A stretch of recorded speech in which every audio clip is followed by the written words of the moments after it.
Michael, I find it interesting. Okay? You were blamed despite the fact you were RNC chair when we made historic gains in 2010. What was your take on the document? My take was that when I came in as national chairman in 2009, it was on the heels of having our clock cleaned in 2008 and having it cleaned again in 2006. I didn't need to spend $10 million to figure that out. The reality was what it was, and you come in and you put the boots on the ground, you go out and you talk to people directly, and you expose the party in a way that is not traditional. I argue taking the party outside of its comfort zone.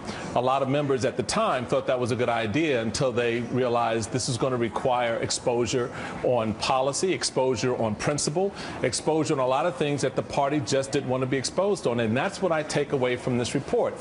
There's still a lot of things that the party does not want to expose itself to. The words are nice. Like what? Well, the fact that you're really going to, how does Reince Priebus reconcile his approach and his agreement with voter registration policies that many in the black community view as anti-black, racist, whatever the term happens to be? You've got to reconcile how people feel about your policies, not just the fact that you're going to show up. You can show up anytime. It's what you say and what you do when you get there that matters most to people, which is why when in my first trip as national chairman was up here to New York to Harlem, we had 300 people show up for a town hall. You know what the question was from rank and file RNC members? Well, why are you going to Harlem? Well, that's where the votes are. That's where the people are.